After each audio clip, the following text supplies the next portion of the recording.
Пирамида каналын түз эфиринде акцент берүүсү, аны мен Амантур Шерғазиев алпарам. Саламатсыздарбы? Кутмандуу кечиңиздер менен. Бир катар дары-дармектердин баасын төмөндөтүүгө багытталган дары каражаттарына бааларды жөнгө салуунун убактылуу эрежелери иштелип чыкты. Тиешелүү чечимге премьер-министр Мухаммедкалый Абылгазиев кече кол койду. Урматтуу телекөрүүчүлөр, биз бүгүнкү берүүбүздө ушул дары каражаттарына болгон баа саясатын көзөмөлдөө тууралуу кеп кылмакчыбыз.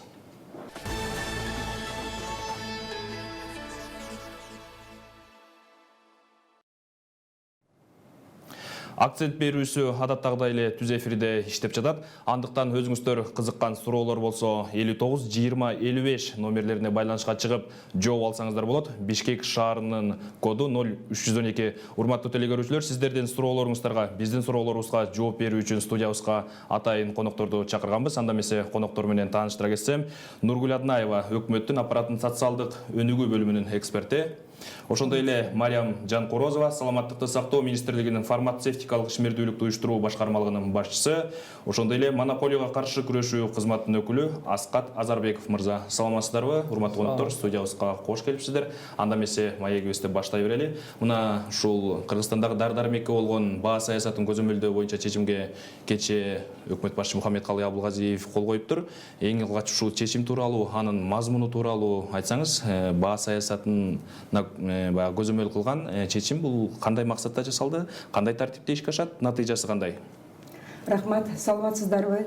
Мына сиз өзүңүз айтып кеткендей, кечеги ушул үстүбүздөгү 2019 жылдын Кыргыз Республикасынын премьер-министри атайын кол койгон токтом чыкты. Бул Кыргыз Республикасындагы дары-дармектердин каражаттарынын баасын жөнгө салуу деп.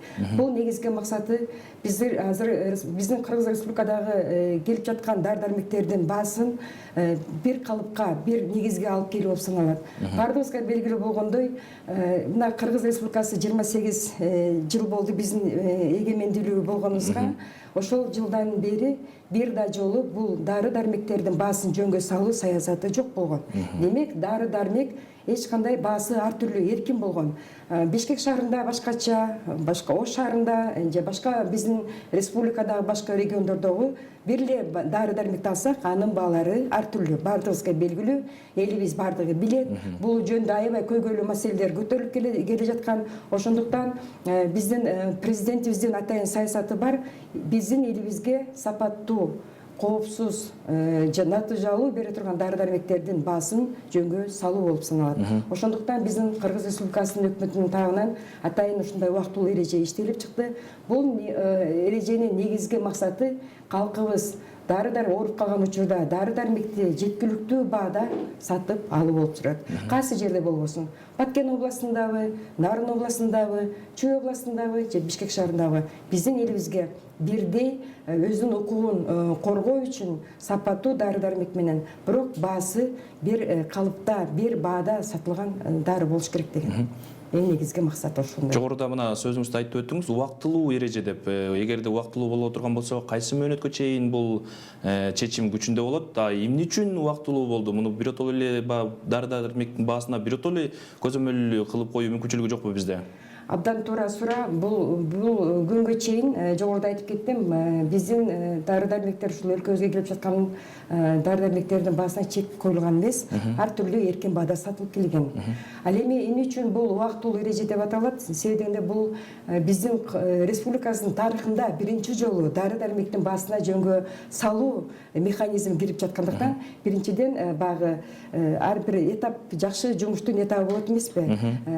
Эгер мындай тарыхка кайталап айтып кетсем, мурдагы Советтер Союзунун өлкөсүн карасак, бир гана Кыргызстан менен Тажикстан өлкөсү гана өлкөсүндө баалардын жөнгө салуу механизми жок экен, же болбосо саясаты жок экен. Көрдүңүзбү, ошол 15 республика болсо, ошол эки эле өлкө биз дары-дармектердин баалары эркин болгон.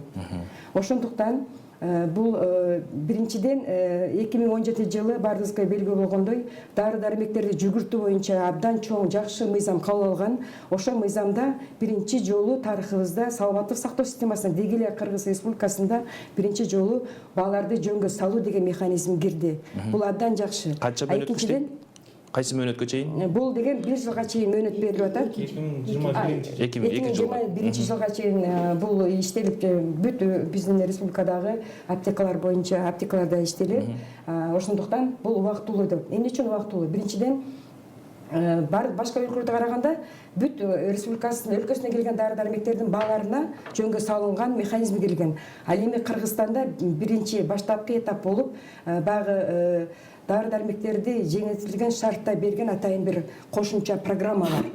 Бул милдеттүү медициналык камсыздандыруу фонду ошол ишти алып барат. Ошол дары-дармектердин анын ичинде 55 жакын дары-дармектин тизмеги бар. Ошолорго биринчи этапта жөнгө салуу. Андан кийин 2021 жылдан баштап Кыргыз Республикасындагы каттоодон өткөн дары-дармектерге өмүргө эң керектүү керек болгон дары-дармектердин тизмегине ошо баалар жөнгө салынат. Аскат мырза. Кичине толуктай кетели. Эмне үчүн убактылуу болуп кабыл алынды?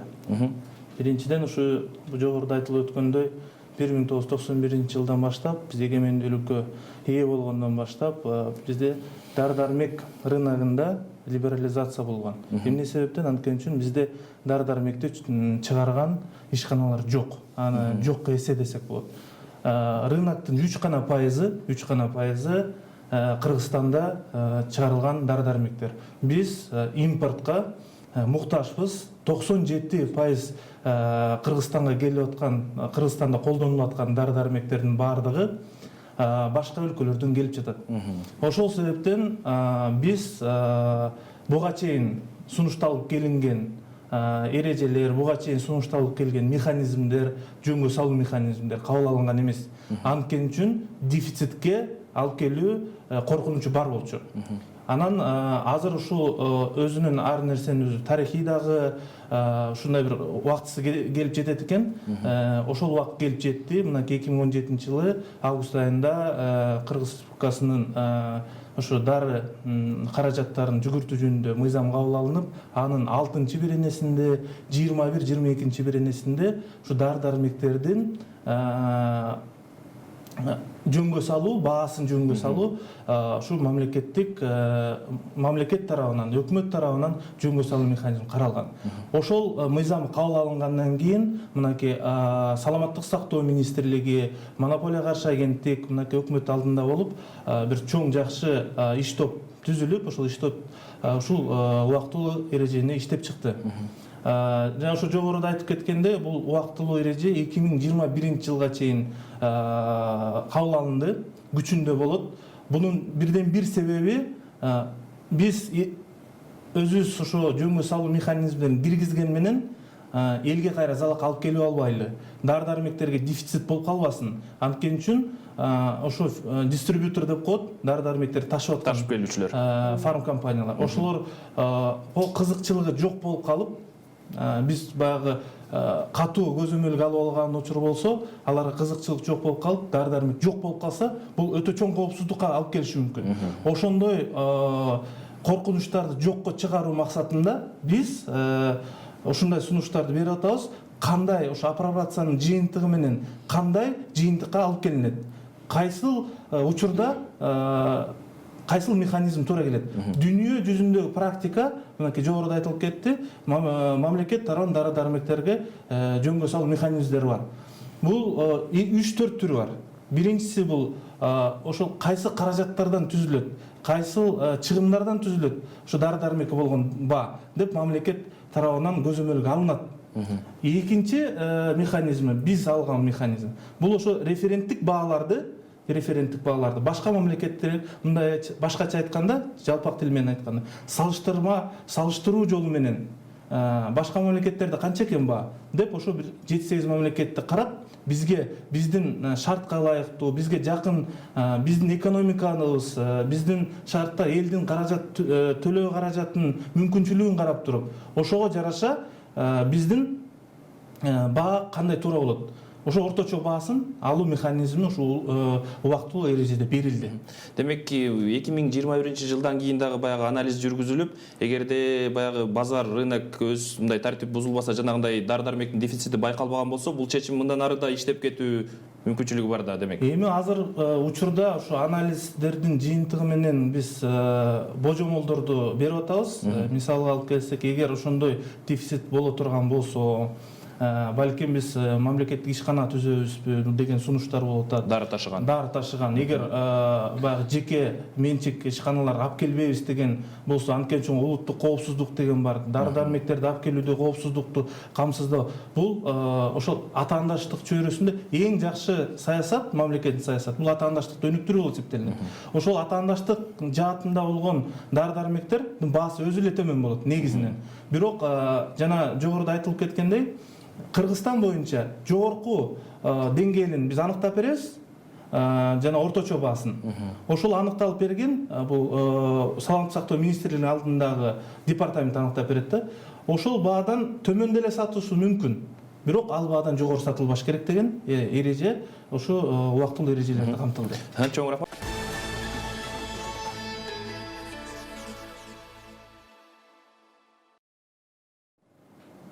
Акцент берүүсү өз эфирин улантат. Биз бүгүнкү берүүбүздө дары-дармекке болгон көзөмөл саясаты тууралуу кеп кылуудабыз. Маегибизди андан ары улантсак, мына Мариям Кадыркуловна, сиз ушу Саламаттык сактоо министрлигинин ушу дары-дармекти сатууну уюштуруу боюнча департаментти жетектеп келе жатасыз. Мына ушу деги эле Кыргызстанга негизги дары ташып келүүчү ишканалар кайсы? Анан бул көзөмөлдүн мындан аркы келечеги кандай болушу мүмкүн? Баягы ташып келүүчүлөр ортосунда бир пикир келишпештик жаратышы мүмкүнбү? Мына жогоруда Аскат мырза айтып өттү. Жок, жумушчу топ ушул документти иштеп чыкканда ташып келүүчү поставщиктердин арасынан дагы аябай көп талкуудан өттүк. Алар менен биргелешип иштедик. Алардын ой пикирлерин баарын билдик. Анткени эң негизги инвесторлор ушул фармацевтикалык тарапка ошол жеке менчик ишканалар болот, фармацевтикалык жеке менчик ишканалар. Алар инвестиция кылып аткандан кийин дарыга кредит алышат же каражаттарын жумшашат. Ошон үчүн алардын дагы көп немелери бар, көйгөйлүү маселелери бар. Дары деген өзүнүн мөөнөтү бар, срок годности деген, анда күйүп кетет. Ушундай дары-дармек бул жанагы өзгөчө товар болуп эсептелет. Регуляторный нагрузкасы аябай чоң. Ошон үчүн алардын затраттары да чоң болот. Ошон үчүн алар менен аябай тыкыз иштедик. Ошон үчүн ушул иштей турган механизм болот деп ойлоп атам. Бир баса белгилеп кетүү жери бар. Дары-дармек деген общий товарга кирбейт. Ошон үчүн көп жылдан бери мамлекет анын баасын жөнгө салууга эч кандай мындай подходторду таба алган эмес, анан рычагтары жок болчу. Бай мамлекеттердин баары өздөрү дары үчүн төлөйт да, өзүнүн тиги жарандарына. Көп 80-90-70% өкмөт төлөп берет жаранга. Ошон үчүн өкмөт аякта күчтүү. Ошон үчүн ошондой дармектин баасы жөнүндө аябай немеси чоң болот. Таасири чоң, анан ошондой өзү неме правилаларды айтса, ошонун баарына тиги макул болот да, фармацевтикалык немелер, ташуучулар. А бизде болсо мына доп пакет деп атабыз, анын бир 270 миллион болгону ошону фонд ОМС төлөп берет. Жеңилдетилген тиги дарыларды берген каражат мамлекеттикке ошол эле болот. Ошон үчүн күчү мамлекеттин күчү аз. Дары-дармекке политиканы диктовать эткенде да. Негизги импорттогон өлкө кайсы? Биз дары-дармектин эң басымдуу бөлүгү кайсы өлкөдөн импорттойбуз? Жок, эми негизги айта албайм азыр. Бир неме жок да. Россия, Индия, Украина, Казакстан, Германия болуп саналат. Кытай, ушундай дарылар. Аскат мырза. Кичине баягы элге да жеткиликтүү маалымат тактоо иретинде айтып кетейин.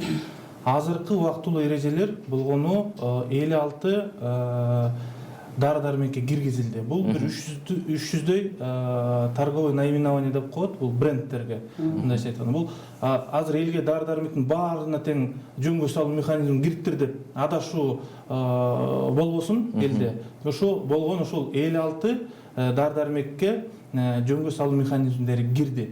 Жана сиз айтып кеткендей 37% Россиядан келет, башка өлкөлөрдөн мисалы Украинадан келет, анан ушу Индия, Европалардан бир 12-14% келет да. Көзөмөл ушу тартип өзү кандай шартта, кандай механизмдер менен ишке ашат? Мисалы антимонополияга каршы кызмат өзү бир баа саясатын көзөмөлдөө боюнча, дары-дармек болгон баа саясатын көзөмөлдөө боюнча бир механизмдерди иштеп чыкты да, кандай тартипте ишке ашат көзөмөл? Эми ушул жерде да тактап кетүү зарыл, анткени үчүн учурда ушул монополияга каршы агенттик бул жөнгө салуу процессинде акыркы негизги ролду камтыйт. Бул жанагы баа жогору сатылып калган учурлар, фактылар аныктала турган болсо, ошондо биз текшерүүгө барып, ошол жолдорду жокко чыгаруу механизмдери ушул эреже каралды. Ал эми баа коюу саясаты жанагы референттик мамлекеттер деп атап өтпөдүкпү? Ошол салыштырма анализдерин жүргүзүп, бул ошо дары-дармектер жөнгө салуу департаменти бар. Ошол департамент ошол бааны аныктайт, орточо бааны. Ошол баадан өйдө сатылып кала турган учурлар болгон учур болсо, ошондо монополияга каршы мамлекеттик агенттик өз ишмердүүлүгүн жүргүзөт. Механизмин айтып берейинби? Мындай болуп атат да, мына референттик баа деп атабыз. Биз бизге алып келген баадан баштап, ошо бизге кайсы баада Кыргызстанга ташылып келет, ошондон баштап анализ баштап атабыз. Ошону башка мамлекеттер менен салыштырып, анан ошо орточо бааны чыгарып, ошол орточо баа мындай жана катталган баа болуп саналат да. Ага логистикалык затраттарда саналат, бирок ошол мындай точка отсчета болуп атат да. Точка отсчетаны эч качан мурда жасалган эмес, мамлекет ага жасай алган эмес. Ошол механизмди киргизип атабыз. Ошол катталган баадан, Кыргызстанга кире турган катталган баадан баштап дүң баага дүң баага, анан чекене баага чек коюлат. Ошол основной механизм, ошол менен ошону кантип контролдообуз деп айтып атпайсыңарбы? Аны деген антимонопольный агентствонун деле штаты чоң эмес, аны контролдогонго мүмкүнчүлүк, физически мүмкүнчүлүк жок болот. Ошон үчүн электронный каталог цен болот. Ошол жерде катталган баа, анан дүң баа, предельный оптовая цена деген, анан чекене баанын баарын ар бирөөсү веб-сайтка коюлат. Ошону жарандар ошо веб-сайтка кирип, департамент лекарственного обеспечениянын сайты болот. Ошол жерден карап билсе болот. Анан аптекага келгенде ошого салыштырып жарандарда контролдосо болот. Анан атайын горячая линия деп ачылат, телефон, ошого анан маалымат берсе болот. Бизге дагы, анан антимонопольный агентствого. Ошондой механизм. Нургүл Мажитовна, ушу биздин шериктеш өлкөлөрдө, маселен ЕАЭП өлкөлөрүндө, андан алысыраак бара турган болсок, мисалы үчүн Европа өлкөлөрүндө, Евросоюзга мүчө өлкөлөрдө, океандын ар жагына бара турган болсок, мисалы үчүн Америка Кошмо Штаттарында дейбизби? Дегил ушу башка өлкөлөрдө ушундай көзөмөл барбы? Бар болгон болсо аларда кандай тартипте ишке ашат? Бул чечимди кабыл алуудагы ушу башка өлкөлөрдүн тажрыйбасы эске алындыбы? Албетте, абдан жакшы суроо бердиңиз. Биринчиден, Евросоюз өлкөлөрүндө, биздин мына бириккен ЭС өлкөлөрүндө жана башка өлкөлөрүндө бул бардык ошо өздөрүнүн өлкөсүндө чыгарып жатканбы же сырттан келип жаткан дары-дармектерге жөнгө салынган баалары. Жогоруда айтып кетпедимби, биздин мурдагы Советтер Союзунун эки эле өлкөгө, Тажикстан менен Кыргызстан эле жөнгө салынбаптыр. Мына 28 жылдан жүзү болуп атат. 28 жылдан бери эмне үчүн биздин өлкөбүзгө дары-дармектердин баасына жөнгө салынган эмес деген чоң суроо туулуп атат. Эмне үчүн жогоруда айтып кеткендей, бизде телефон чалып бар экен. Телефон чалууну кабыл алып койсок. Алло. Алло, саламатсызбы, урматтуу көрөрман. Биз сизди угуп атабыз. Сурооңузду берсеңиз болот. Аябай жакшы тема козгоп атасыздар. Карапайым эле кызык тема, аябай керектүү тема болуп. Саламатсыздарбы? Угуп атабыз, урматтуу көрөрман. Аябай бизге керектүү, кыргыз элине керектүү тема козгоп атат деп ойлойм. Мен өзүм усак мөөнөттө визама деген заңды кабыл алсам.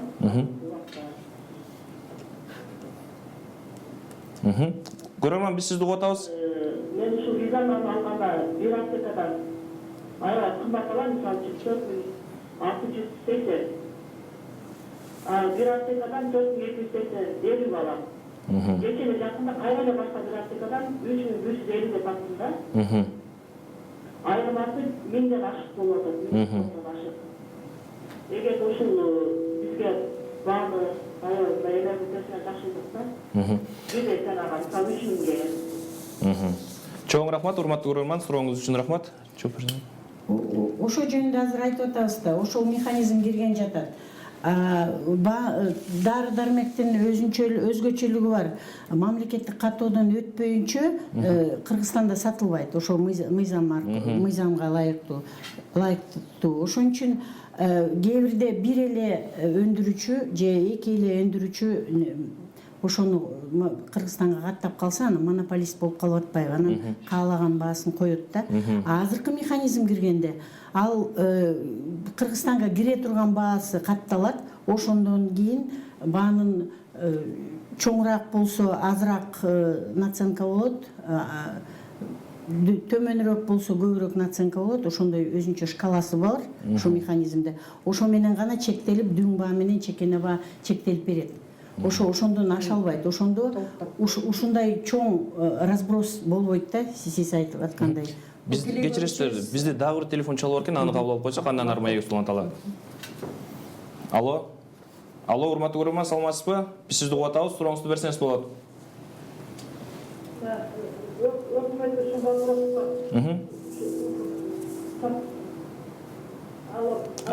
Алло, урматтуу көрөрман, биз сизди угуп атабыз, сурооңузду бере бериңиз.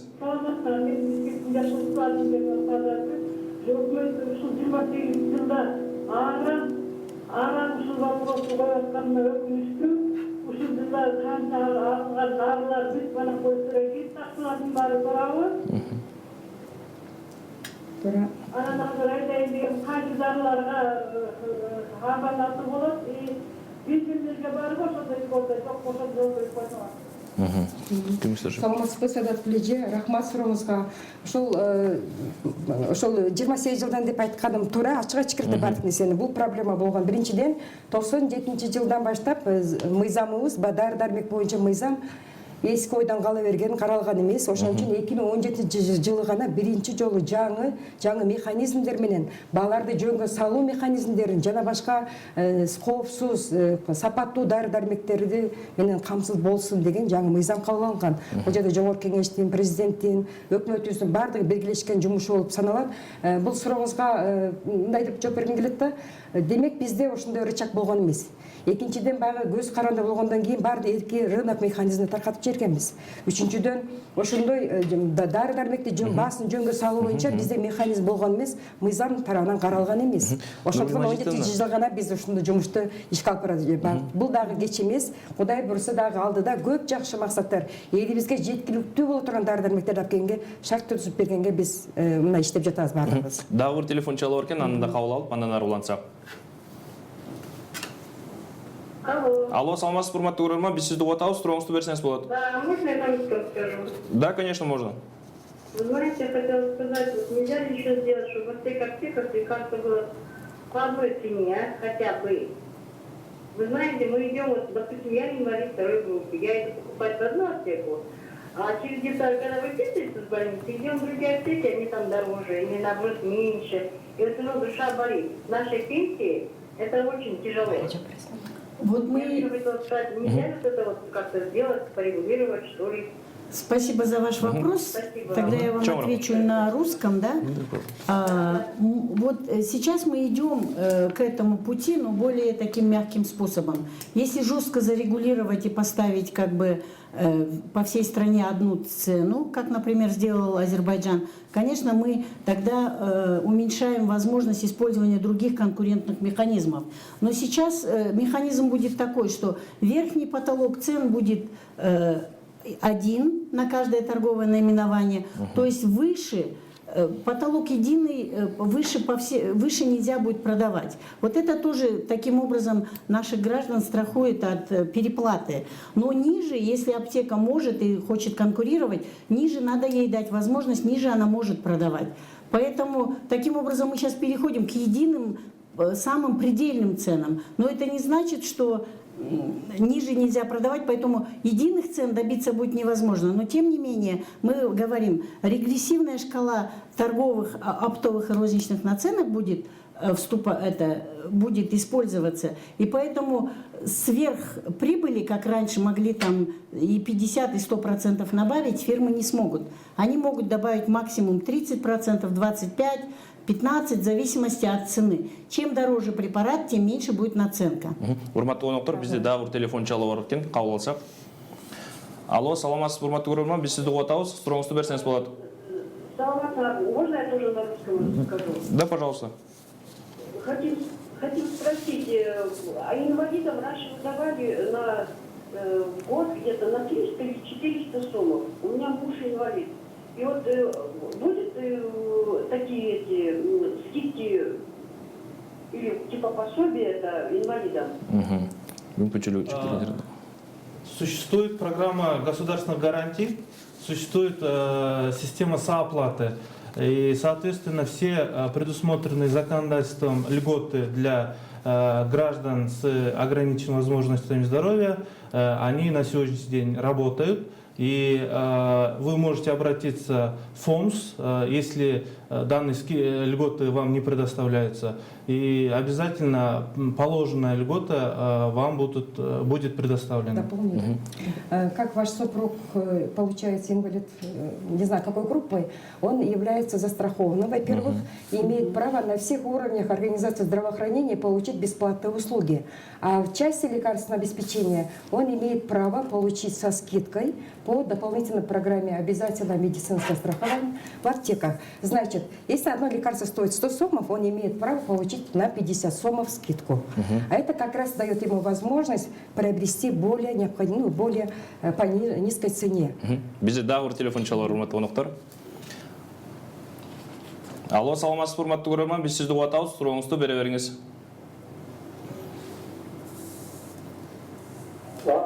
Алло, көрөрман, биз сизди угуп атабыз, сурооңузду берсеңиз болот. Салам алейкум. Саламатсызбы. Şamadı saydanız var, akıl altında boğası oldusuna. Ulanma, zarı dermekler, üşüdüğü şamadı sayda akdedeler şu. Herkese akdedeler yüklenir, her bir akdedenin bağları al başkada. Öbür içinde, ikincinin sürülen özün gözler var. Doktoruma bağlandan diye ministersin, Türkçe'de 70 dersten önce kadar arkanda oturan bağlı atılağın tatlı vardı. Урматтуу көрөрман, сурооңуз түшүнүктүү болду окшойт. Рахмат, атайын ушу шамалды сайдан алып жерден чалып, ушундай кардыгер карабай ушу маселегечи чалганыңызга рахмат. Биринчиден, туура айтасыз, азыркы күндө эмне көп аптекалар көп. Бирде мисалы Бишкек шаарына карасаңыз, бир эле көчөдө көп аптекалар бар. Ооруканага келебиз аптекаларга. Ошолордун баардыгы мынау механизм менен биз жөнгө сала алабыз. Буюрса жөнгө сала алабыз. Биринчиден биз көп кырдуу бул маселени көп кырдуу карашыбыз керек. Биринчиден биздин элибиздин ден соолугу үчүн, экинчи сапаттуу дары-дармек менен камсыз кылуу үчүн, үчүнчүдөн биздин бизнес секторду дагы колдоо.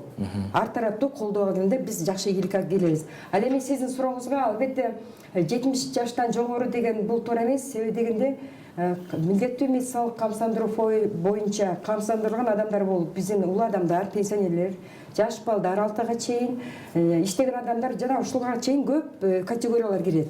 Ушул адамдарга атайын ооруп калган учурда өздөрүнүн баягы үй бүлөлүк дарыгер топторуна келип, дарыгер врачына келгенде оорусуна жараша рецепт жазып берет.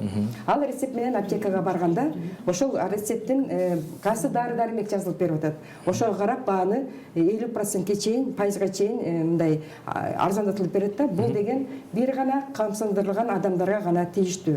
Калган пайызын биздин өкмөт төлөп берет. Мариям Кадыркуловна, ушу биздин калк саламаттыгы үчүн, коом саламаттыгы үчүн, деги эле ушу биздин жарандарыбыздын жашоосу үчүн эң керектүү делген дарылардын тизмеси, тартиби бекитилгенби бизде? Эгер бекитилген болсо, булар кайсыл дарылар? 309 дары бар, дары тизмеси бар. Өмүргө эң маанилүү дарылардын тизмеси өкмөттүн токтому менен бекитилген.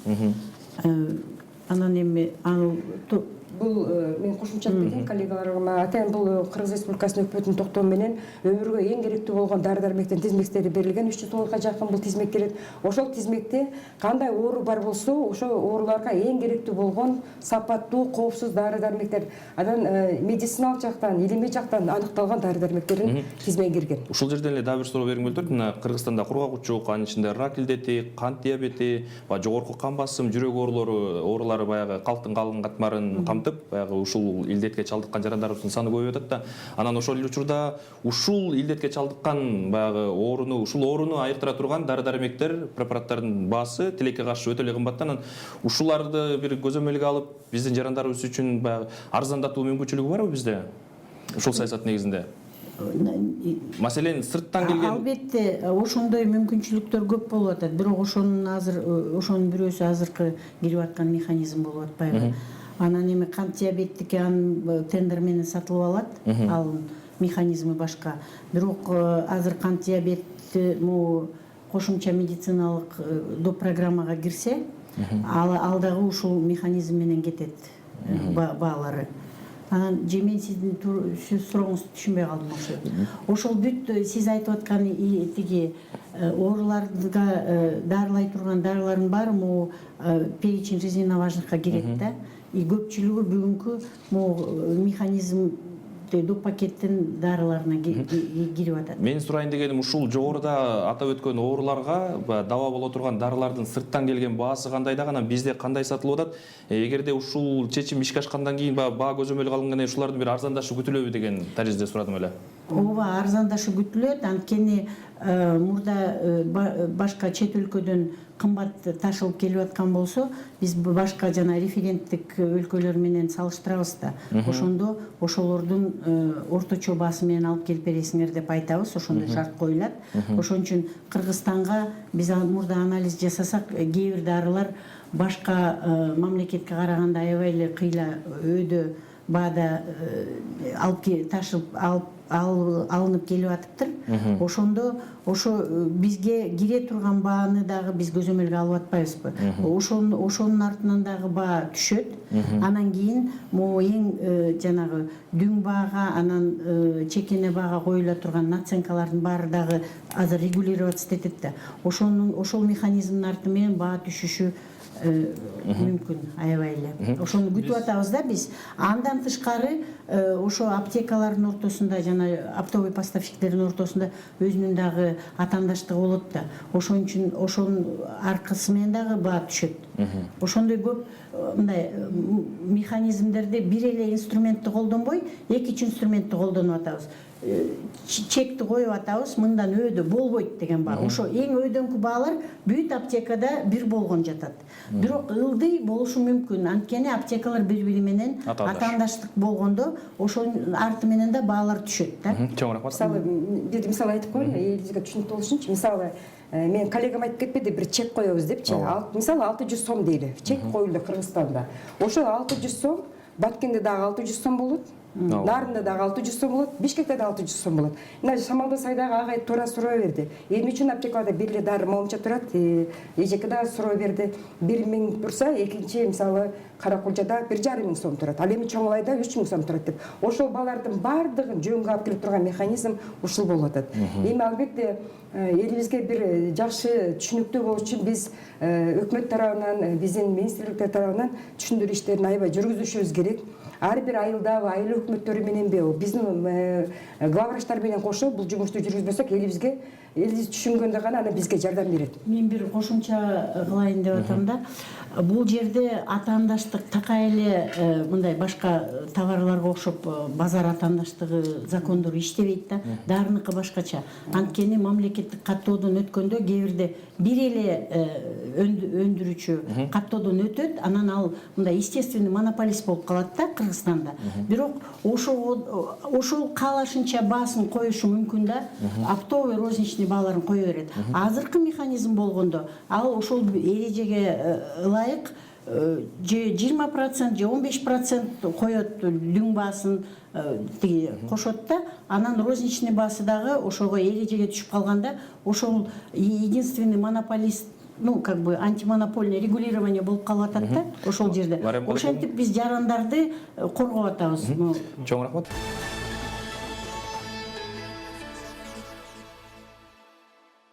Пирамида каналында акцент берүүбүзү өз эфирин улантат. Биз бүгүнкү берүүбүздө Кыргызстандагы дары-дармекке болгон баа саясатынын көзөмөлү тууралуу кеп кылуудабыз.